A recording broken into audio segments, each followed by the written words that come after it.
Chris Jenkins with CharlotteVibe.com, and today I have my dad thoughts for the Carolina Panthers versus the Detroit Lions. And typically I talk more about what happened yesterday, but today I'm going to take a different approach because there's just some new information that I found out about it in regards to the game that I want to share with y'all. And plus, my thoughts haven't changed much for yesterday. It was mostly a lot of mistakes that were taking place yesterday. But I also want to take this moment to ask you to subscribe to the channel, hit the bell notifications, and the biggest reason I can tell you to do so, because I say I work for you all and you'll give me questions to ask the players.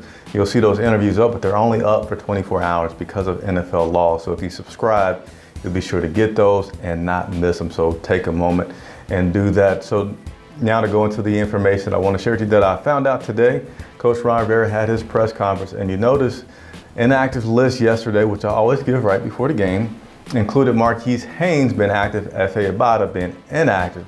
Rivera today said it's not so much because of what F.A. hasn't been doing, but he hasn't given Marquis a look in, I know, at least probably 4 weeks. And they're trying to evaluate some of the young talent that they have, and felt like, especially seeing Marquis on that AstroTurf, being able to see him use his speed, want to really evaluate him more on that.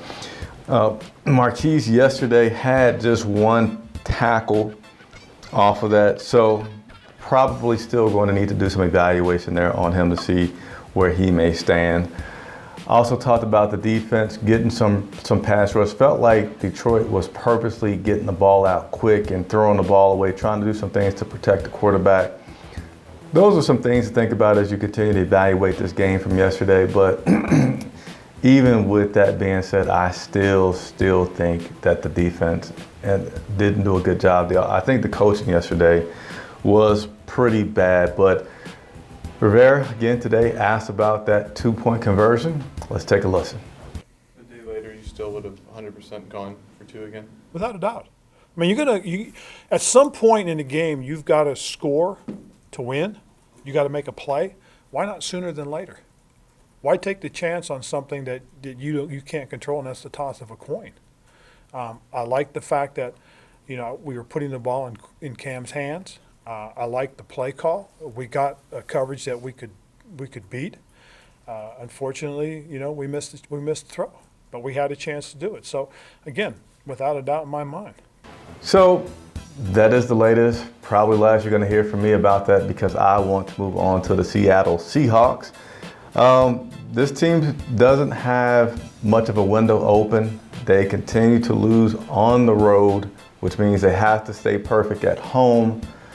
This matchup this weekend now against the Seattle Seahawks is extremely critical, and I will be there to report on the game. So again, subscribe so you can continue to watch. And if you guys have some questions about the upcoming game and things that you want me to ask a specific player, so please, when you do that, give me the player and give me the question, and I will take that question to the player to get that answer for you guys and put that online for you. The other thing that Rivera was asked today, which I really appreciated, was on the offensive side, you didn't see a lot of the misdirection, a lot of the really creative stuff that we all fell in love with from North Turner, and here's why. They were playing, what amounts to basically a soft coverage with eyes on them. They played a lot of zone. It's interesting because previously when they played a lot of man, earlier in the earlier games, we saw some things. But when you play certain types of defenses, you take what you get. I mean, the unfortunate part is we had a chance to put 24 points on the board and we didn't. All right, so rounding third base here with a few more notes that I'll leave you all with. The hit on Cam Newton, I spoke about that yesterday. Rivera said that he is sending that tape to the NFL to get some more explanation on that hit, because it did seem like if they're protecting him, they need to protect him if they're protecting these quarterbacks.